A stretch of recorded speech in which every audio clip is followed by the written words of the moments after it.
I'm David Luft, one of the Horning endowed chairs in humanities at OSU, and I'm delighted to introduce this year's, the third speaker in this year's Horning Lecture Series on Science and Religion. Gary Ferngren is a son of the West, not many of us, the real Westerners, who studied ancient history at Western Washington. I'm sure that's what they're all doing at Western Washington. Thank you. And the University of British Columbia, where all the best people go, where he finished his PhD in history and classics in 1973. Since 1970, he's taught history here, where he's been a full professor since 1984. He is one of the most inspiring and admired teachers here, and in 2011, he was named the Sandy and Elva Sanders Eminent Professor at University Honors College. For the past few years, he's taught jointly at First Moscow State Medical University in Russia. His scholarly work is on science, religion, and medicine, and his fifth book, by my count, am I in the ballpark there? More or less. Medicine and Religion will appear next year, as usual, with Johns Hopkins University Press. He will talk with us today about Victorian England and a very Victorian question of the prayer gauge debate. You're all invited for refreshments at the back, and Gary is happy to answer questions after. Gary, welcome.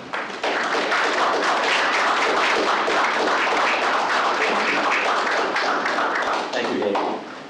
Can you hear me? Yes. So far? So far.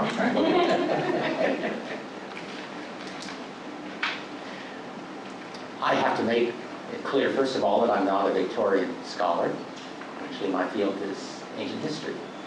Greek, Roman, I've extended up and down the centuries a little bit, but it still remains ancient history.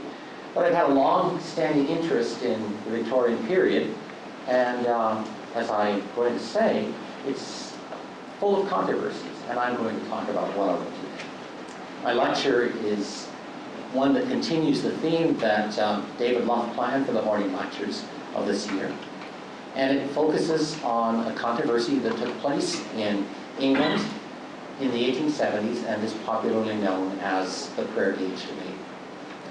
The issue of the debate was a controversy over the place of prayer in the healing of sickness, focused on claims for scientific naturalism that had gained public attention since the publication of Charles Darwin's Origin of Species in 1859. I propose to provide a brief historical description to the controversy, and then to go on and to suggest that many of the issues have carried down to our own century. A superficial look at the Victorian era often misses the intense political, ideological, and religious conflicts that took place in a Britain that was supremely confident, that enjoyed an international reputation for its imperial power, its intellectual achievements, and its industrial supremacy. Victorians took few things more seriously than they did religion, and religious issues were routinely debated in public. One of the most prominent was evolution. Naturalistic evolution was not, as is popularly believed, a discovery of Charles Darwin. His theory of evolution by natural selection was preceded by a good deal of discussion by naturalists in the first half of the century, who discarded the belief in Aristotelian teleology that had played such an important part in natural history. Naturalists replaced a teleological approach to biology with a mechanistic one. Theories of biological evolution assumed a naturalistic approach which eliminated all forms of divine engagement in the development of animal or human life. In the first half of the 19th century, naturalists such as Jean-Baptiste Lamarck, Erasmus Darwin, and Robert Chambers offered comprehensive theories of what was then called transformationalism, and which later, of course, became known as evolution. Publication of The Origin of Species in 1859 did not propound evolution as a new theory of human origins as much as it proposed a means by which the process took place. The date of the book's publication was, as it turned out, a propitious one. The first printing was sold out on the first day. Something all authors would dearly love to say. Darwin's theory met with a mixed response that cut across confessional and religious and political boundaries. Some naturalists rejected his theory of evolution for scientific reasons, while some Christians accepted it, seeing no major theological difficulties. It is simply a myth that the religious establishment rejected Darwin's theory. Several prominent Christian clergymen enthusiastically accepted it. One was Charles Kingsley, a publicist who said many good things about it, and naturalists such as James Dwight Dana. Kingsley asserted that God had created an evolving world in which creatures could make themselves. Dana, an American, carried on a correspondence with Darwin, explaining why he objected to Darwin's materialism that undergirded his theory, but he became a strong supporter and defender of Darwin in America.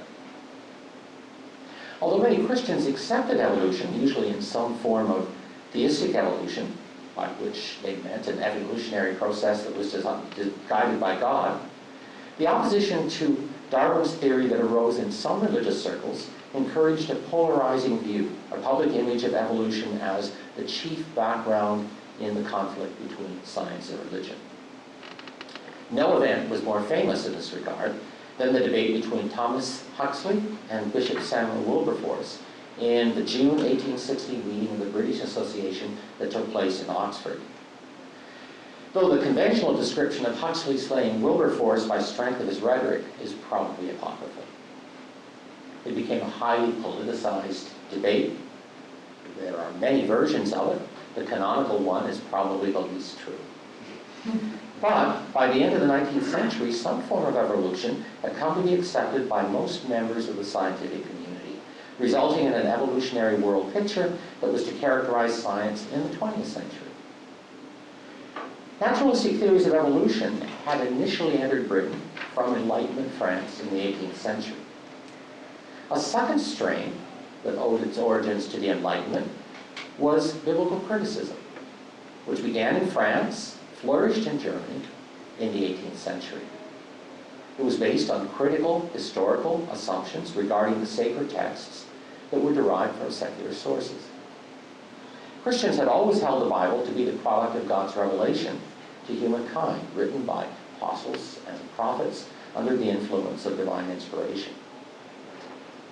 Proponents of the new biblical criticism came to view the Bible as a fully human document, to be studied as they would any other historical text, and rejecting any claims of miracles or prophecy.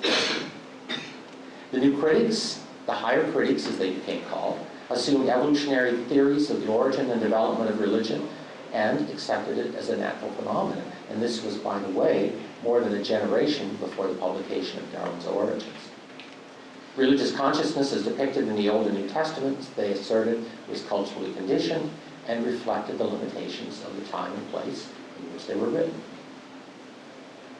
The first public statement on a large scale of German higher criticism, it was attributed to or blamed on the Germans. The first in Britain appeared in a volume that proved to be nearly as controversial as The Origin of Species.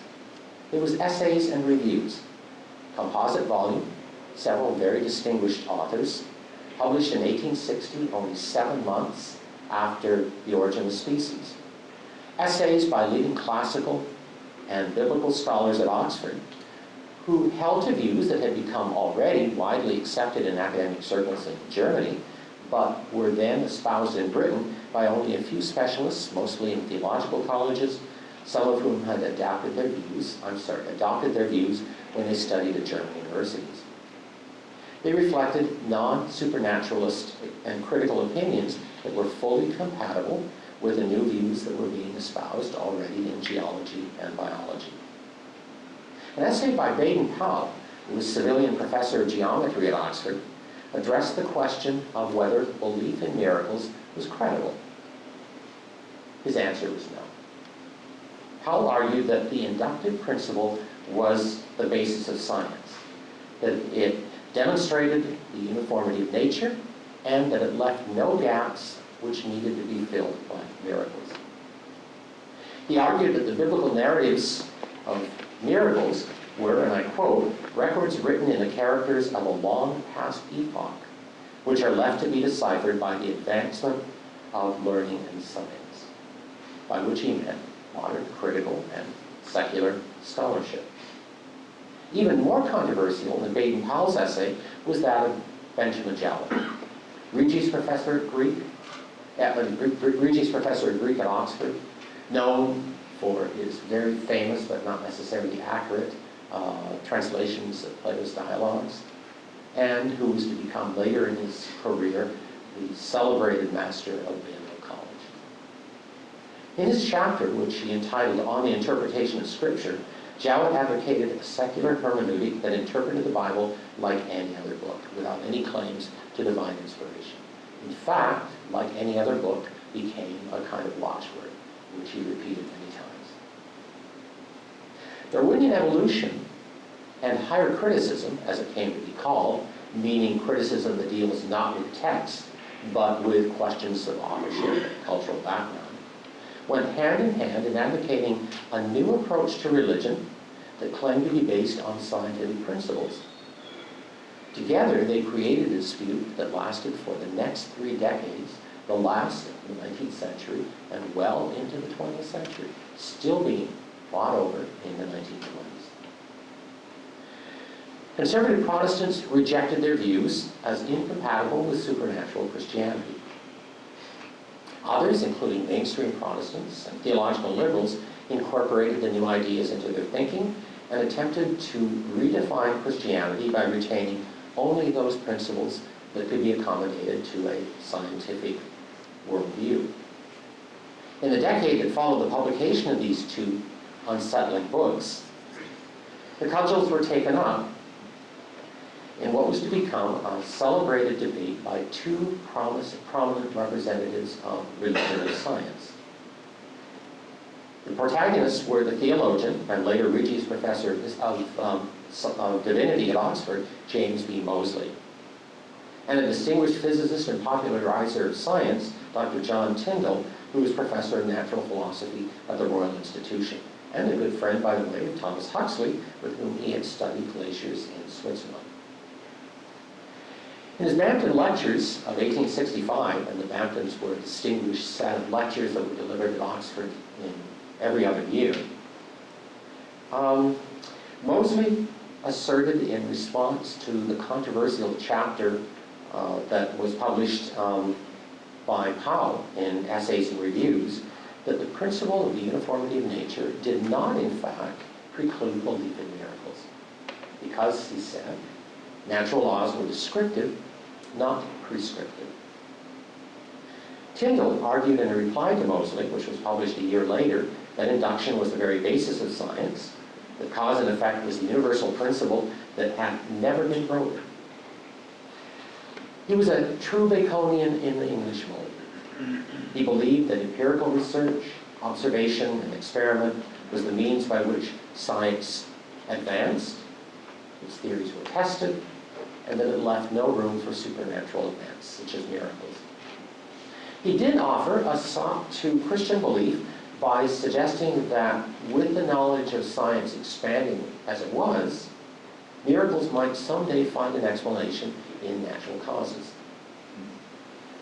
But, not content to challenge belief in miracles, Tyndall went on to question special providence as well. The term special providences was widely used in the 19th century in theological and religious circles. It described occurrences that demonstrated God's benevolent activity in non-miraculous form or events, such as answers to prayer. It did not assume the suspension of the laws of nature or any kind of miracle, but it was a providential view. God had brought things together in order to effect certain things. And it was a theological term to denote the relationship between human activity on the one hand and God's providential order with the eye of faith.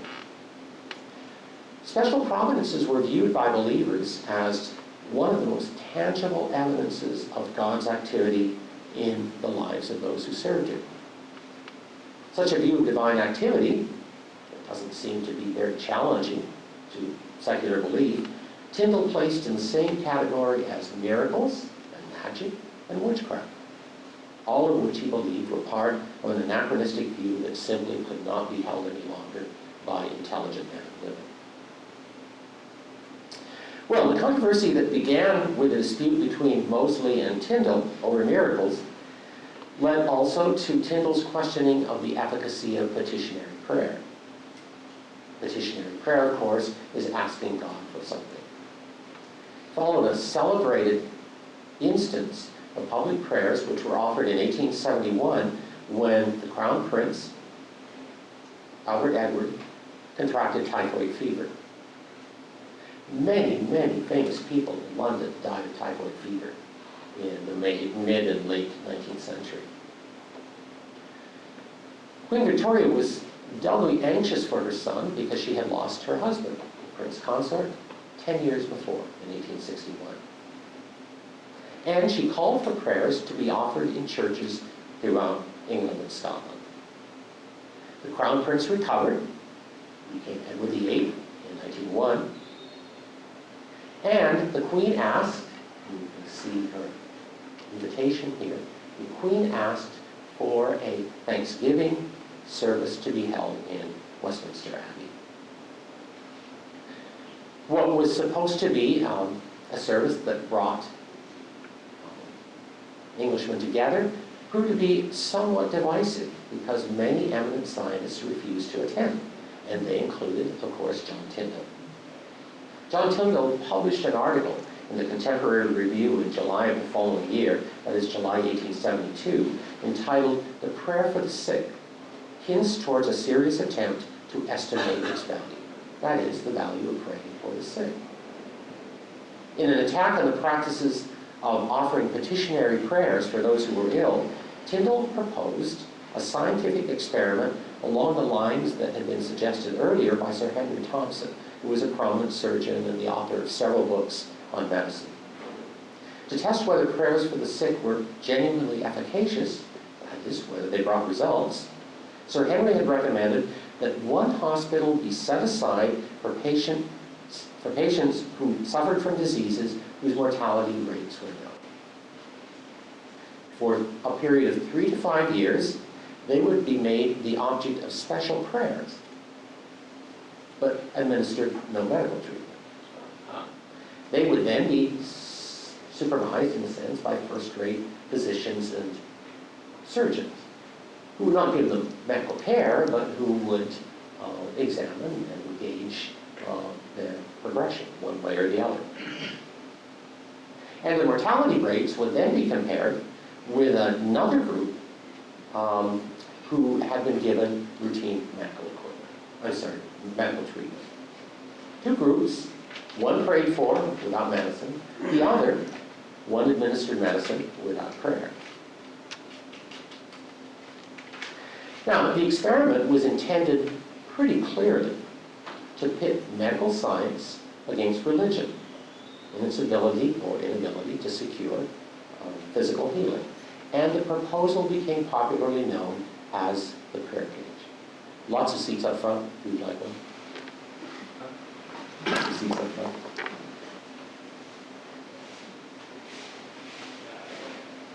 But more than that, Tyndall argued that prayer was in itself objectionable because it implied that the universe was governed at the whim of a divine tyrant, and that it substituted this whim for natural law.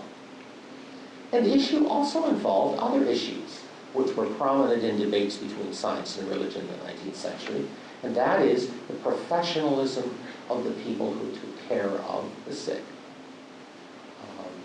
Tyndall didn't have a very high opinion of ministers and priests. Professional clergy, he thought they were descendants of the medicine men of primitive tribes in the outer world. Well, Tyndall had chosen a sensational issue for public debate, I'm not sure it would attract the attention today that it attracted Victorian England, but that's the sort of thing that many English people were interested in. Most Englishmen were theists. That is, they believed in a personal God who both created the universe and sustained nature. Christians regarded prayer as at the center of the religious life. If God didn't answer the prayers of the faithful, it was a good guess that personal faith in God's providential care was not worth very much. Prayer was a test. Now, the experiment was never carried out. It's hard to imagine that Tyndall ever thought it would be carried out. But it evoked a public response, a debate that drew comments, letters to the magazines, to the Times, much discussion from partisans on all sides. And the English took this kind of debate seriously. Great deal of debate in the 19th century. If you follow, for example, disputes between Tractarians and evangelicals, or Broad Church and Orthodox people, many of them, especially in the area of religion. People who took part in the debate, publicly I mean, included such personages as James McCosh, a Scottish Presbyterian who became very successful president of Princeton University, and Francis Galton, Darwin's cousin, well-known skeptic, and of course founder of the science of eugenics. Well, the trial was never undertaken. The public debate created a forum that identified what Tyndall hoped that it would do. That is, a gulf between those who wanted a scientific understanding of the world and those who accepted God's activity. And it was a division. Francis Galton was, like his friend Thomas Huxley, a skilled controversialist. He was a well-known writer on science, an expert on genetics, a popularizer of many kinds of sciences. And he argued that the only appropriate means to understanding natural laws was to approach the world through a scientific approach. And that an approach like that would say that natural laws governed all physical being. He viewed prayer as a credulous approach to healing, and he associated it and the Christians who practiced it with the worship of fetishes, idols. He used science a good deal. Prayer, he said, had failed every scientific test of its validity. Galton wrote that he had never found a single instance of a person whose illness had been cured by prayer. Very effective in employing ridicule, especially in attacking the efficacy of prayer. So he said, kings are more prayed for than doctors. But prayers didn't prevent them from often dying at a young age. He said that clergymen were probably more regular in their prayers than were lawyers. But the incidence of death in young ministers was quite high. Now, is that scientific? Is it anecdotal? Is it something he dreamed up in the middle of the night? It's hard to say, but he went on with several cases like this. And he couldn't omit to mention the case of missionaries, maybe the most prayed for population in the British Empire, who often died at a very young age of some quite horrible diseases. Ergo, prayer doesn't work. The efficacy of prayer for disease is a superstition. And he says prayer has no influence at all on the physical world. We replace prayers for freedom from lightning fires by lightning rods. And he said it's time to put prayers for medicine in the same way. Now, Galton needed a sop to give to people who believed in prayer, and he provided one. He said, prayer indeed has spiritual value, some spiritual value. It touches the heart, it strengthens the human spirit, and it can be permitted to coexist with science if it surrenders its claim to influence nature. Perhaps a pretty high price. Now, Galton's rejection of physical healing appealed to not a large, but to an influential section of the British public, especially to theological liberals. That is, those in the churches who were beginning to adopt the new ideas in biblical criticism, in theology, in a variety of areas. They were represented in the Anglican Church, the Church of England, by the Broad Church Party. Small number of priests who were Broad Church, a larger number of Anglican laypersons. And among the nonconformists, that is Protestants outside the Anglican Church, especially in the theological colleges, where it was becoming relatively common for British theologians to study in the best universities in the world, which of course were in Germany. And many of them brought back higher critical ideas from Germany to England and Scotland as well. Perhaps even more in Scotland theological colleges than in England. Now, liberals in Protestant churches, there were hardly any in the Catholic Church, but there were a few, mostly hidden. But liberals in the Protestant churches thought that many of the articles against prayer to affect physical areas were not very well thought out. There was also a debate over whether people should pray for rain in time of drought. And many people thought it was probably an antiquated idea that was no longer necessary. Liberals, however, did think that prayer for healing might serve some useful purpose. It might indirectly help the person who offered the prayer. Might give some inspiration or hope or compassion. And it might even have some influence on the attending physician. Not that he would become a better doctor, but that he might have a better attitude. In other words, there was an attempt to find some role for prayer, and also some role for prayer and healing, but it was clearly on the margins of Orthodox belief. Orthodox Christians, and by that I mean Christians who accepted the creeds and Christian supernatural beliefs of all denominations, there was a good deal of unity between the nonconformist churches and the Anglican Church in the 19th century. They had a very different idea. And my representative person here is James McCosh. He was a Scotsman. He held prestigious chairs at Scottish universities in philosophy. And he argued for the Orthodox Christian belief, which was that Tyndall and Galton had misunderstood the relationship of prayer to healing. He said to set up a visible test of the kind that Tyndall had suggested was to coerce God, that God's will was sovereign over disease and health, as it was over life and death. They argued that prayer did not bind God, since God sometimes answered prayers affirmatively and sometimes didn't. And to argue that unanswered prayer offered demonstration that the effort was simply a failure overlooked the Christian belief that prayer was, above all, a spiritual relationship with God. And it was a means of, it was not merely a means of accessing grace to get what we wanted. Or as one writer put it, a barometric gauge to the promise of God. Now, of course, these weren't new arguments in slightly different words. They had been used for nearly 2 millennia in Christian circles. Prayer works. Does it work scientifically? Well, that was a new question that had hardly been asked before. It was in the mid-19th century.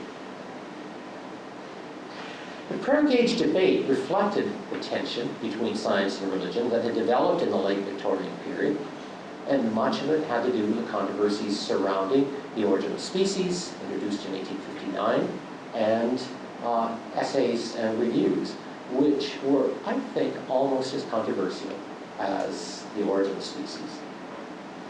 And it wasn't simply an issue of religion versus science in ideological fashion. Frank Turner has offered the suggestion in a very famous book that part of it had to do with the social struggle between the new and the old in professions, between the traditional clergy that had held many chairs, especially at the old universities like Oxford and Cambridge, in such subjects as geology and biology, and that there was a newly emerging elite class of professional scientists who were coming up and wanted the jobs that had gone to a number of people who held chairs, for example, in universities. There's no question that that was a factor. But I think the debate, prayer gauge debate, was based on a deliberate misrepresentation of the relationship of scientific healing, we call it medical healing, and religious healing. The prayer gauge proposal rested on a narrow view of science that saw naturalistic explanations as the only ones that counted. Since science could explain everything in the physical realm, it left no room for religion as an explanatory category, except, of course, in individual taste. And the view was based on skepticism that held either that God did not exist or that he played no part in governing the universe. For Victorian rationalists, and they were a pretty hardy lot, and including people like Tyndall, Galton, for Victorian rationalists, these assumptions were foundational to the debate, and you can see them very much in the literature that was written by people on that side. The belief that nature was fixed, that laws were natural, could never be violated, led to the assertion that any kind of religious healing was primitive and superstitious. And I would say on Tyndall's part, it was a kind of willing misapprehension of that particular issue. Christians were not opposed to secular medicine. Since the time of the Church Fathers in the 2nd, 3rd, 4th centuries, they had welcomed it. They routinely sought healing from physicians and from medicines that were available. There had always been, in Christian circles, a small group, a minority, who argued that healing should come by prayer alone. Origen, writing in the 3rd century, identifies that. Most Christians use healing, which God has given for the healing of our diseases. But there are some who take the view that they should avoid it to show their faith and their trust in God in prayer. But that has always been a minority position of Christians. In staging medicine and prayer as competing forms of healing, which Tyndall did, he proposed a very cleverly designed duel. He intended by it to show the superiority of medicine over healing. And Tyndall saw it as an opportunity to show that Christian attitudes were simply irrational. His attacks on prayer pointed this out clearly, even before the debate. But few practicing Christians thought it a valid point. The Christian approach had generally been that prayer and medicine go together. Neither was a substitute for the other. It's an approach that goes back as early as the apocryphal wisdom of Jesus ben Sira, a Hellenistic Jew who lived in the 2nd century BC. And in that very famous book, ben Sira urges his readers, and a quotation from chapter 38 is included here, ben Sira asks his readers to honor the physician because God has appointed him to heal. Now, this was a book that was known to many English clergy and lay people, because until probably the late 19th century, the Apocrypha, this was an apocryphal book, was included in the authorized version of the Bible. So it would have been read, and my guess is that it would have been known to literate people. The most famous praise, I think, from any Jewish writer in the ancient world to physicians and the use of medicine. According to ben Sira, the physician receives his wisdom directly from God, and he also produces medicine from the earth to be employed in healing. And he says, medicine is compatible with prayer because it is ultimately that God heals through prayer or through medicine. And it is a view that nearly all church fathers in the Christian church held. The ordinary means of healing from, I would say, the 2nd century on among Christians was the use of medicine, or among many people, including the 4 doctors, and that was a major factor in the ancient world, traditional or folk treatments. Maybe folk treatments have always throughout history provided the most common means of healing for ordinary people. But it was Christians, after all, who founded the first hospitals. Specifically, Basil the Great, who founded one in Cappadocia in about 370 AD to provide not religious healing, but medical care. But the issues that separated the views of Tyndall and Galton were on the one hand, but the issues that separated the views of Tyndall and Galton on the one hand, and Moseley and McCosh on the other, go beyond whether medicine should be sought by prayer or by, whether healing should be sought by, I can't seem to get through this sentence.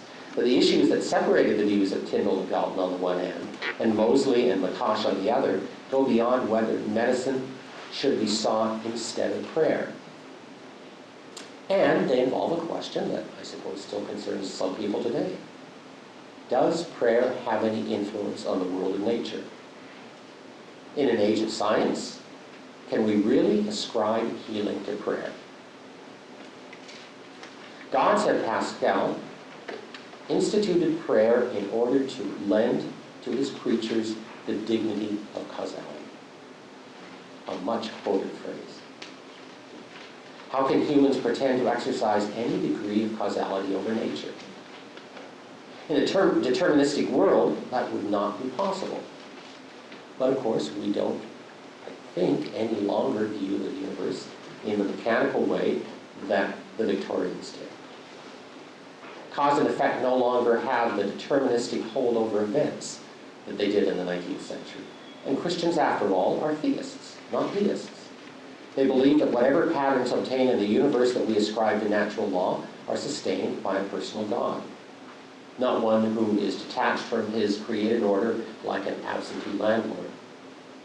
Theologians have usually ascribed this purposeful superintendence to the attribute that we call God's immanence. If a believer approaches God in prayer, that person has the assurance that his prayers are heard, and that they are sometimes answered in the affirmative. I realize that to some non-believers, the statement sounds like an insufferable arrogance, and perhaps it is. And yet, it remains the experience of many people. Can it then be tested by scientific measurement, as Harrison and Tyndall propose? And I think the answer, from my perspective, is no. It is grounded in personal faith and in a God who hears the petitions of those who serve him, and precisely for these reasons, it cannot easily be quantified and measured without considerable distortion.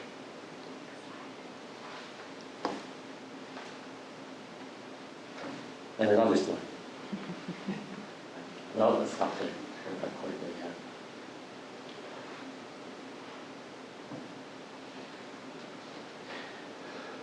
yet. It remains the experience of many people that prayer, in fact, is efficacious.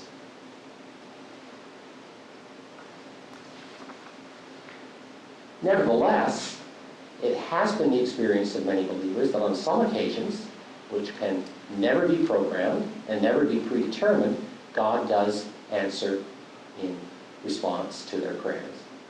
Now, we have many non-religious terms for this sort of healing. Spontaneous remission is probably one of the most important to describe sudden reversals in the course of disease. And they are perhaps easier, you might disagree with me, they might be easier than it would be for Tyndall for some to accept, since we live in a quantum world in which rigid determinism has given way to contingency. On this view, we may say that the future is open in a way that provides some flexibility, which includes answers to prayer. But isn't it paradoxical to say that divine purpose can be exercised within given structures such as we have in the universe? I don't think it is any more difficult to say that than to say that as human beings, we exercise our will by acting in accordance with natural constraints that define us. Of course, one might argue that the ascription of a purpose to God, who created and sustains the universe, runs counter to the blind chance that we attribute to evolution. But if we can draw on the medieval idea of two truths, we might say that it is possible to speak of chance and evolution and providential direction in theology. And here I quote John Tyndall. To acknowledge a role for tame chance is not in the least to deny the possibility that there is a divinely ordained direction in which the process of the world is moving, however contingent, detailed aspects of that progression might be.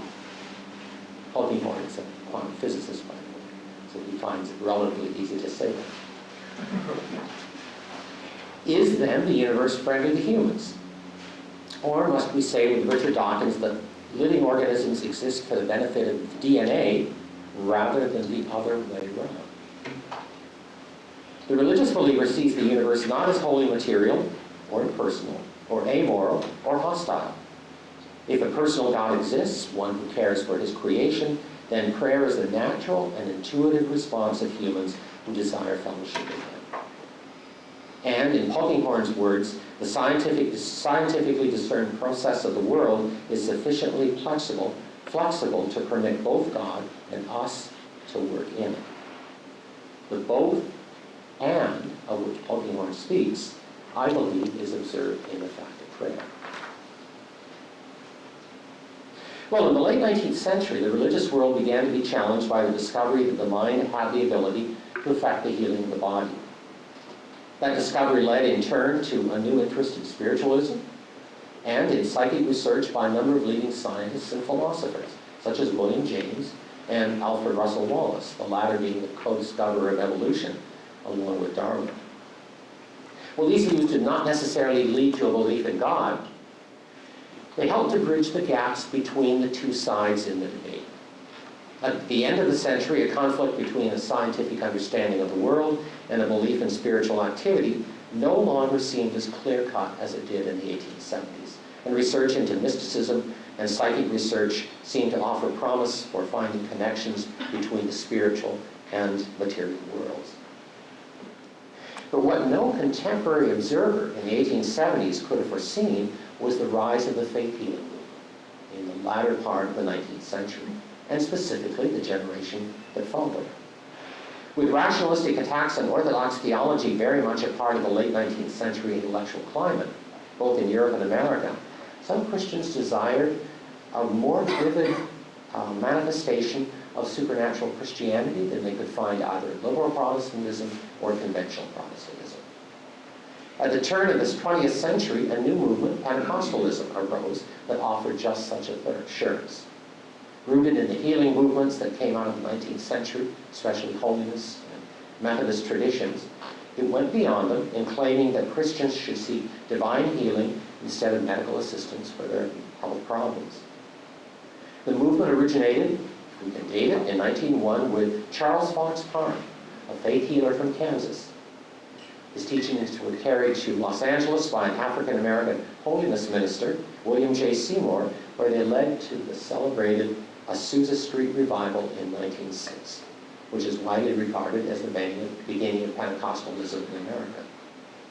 Pentecostalism grew rapidly in the first 2 decades of the 20th century.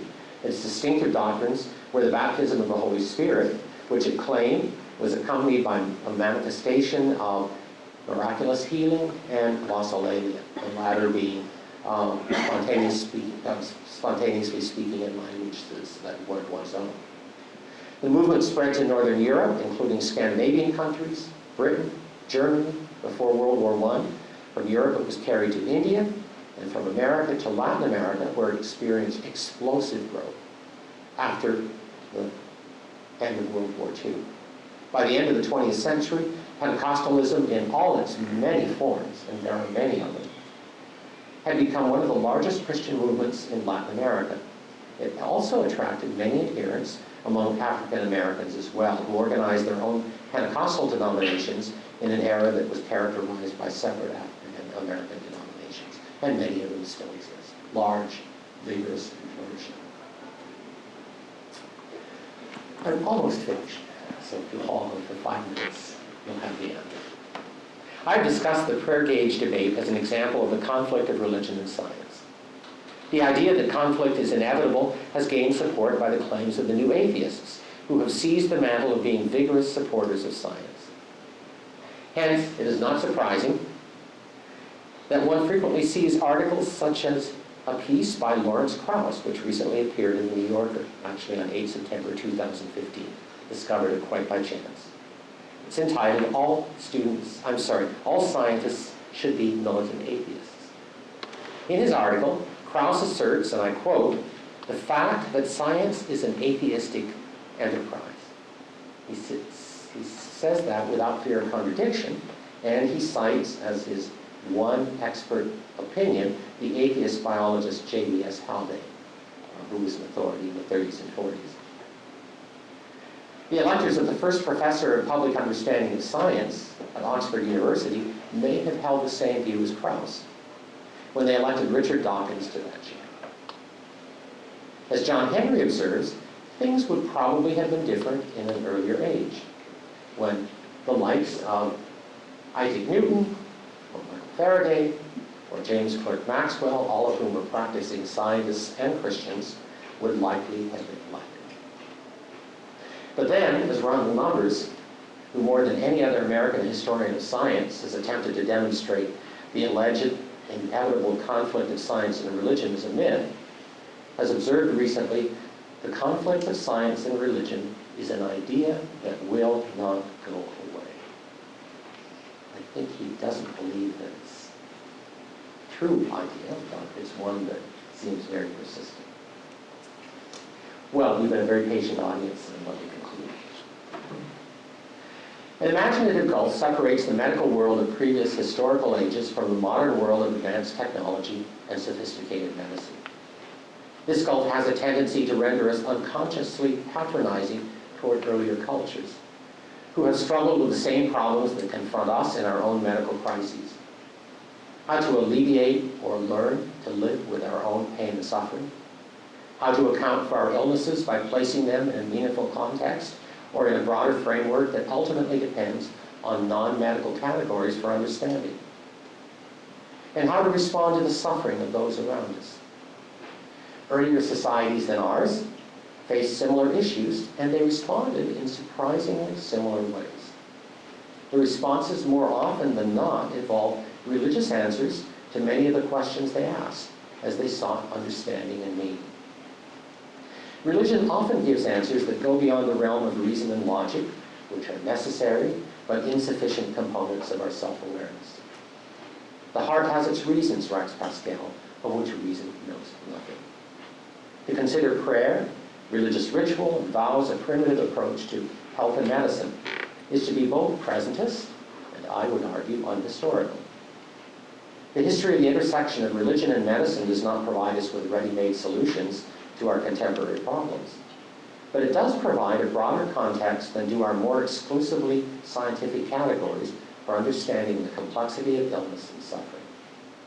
And with that context comes a perspective that is often helpful as we struggle in confronting illness to make sense of some of life's most challenging issues. Thank you.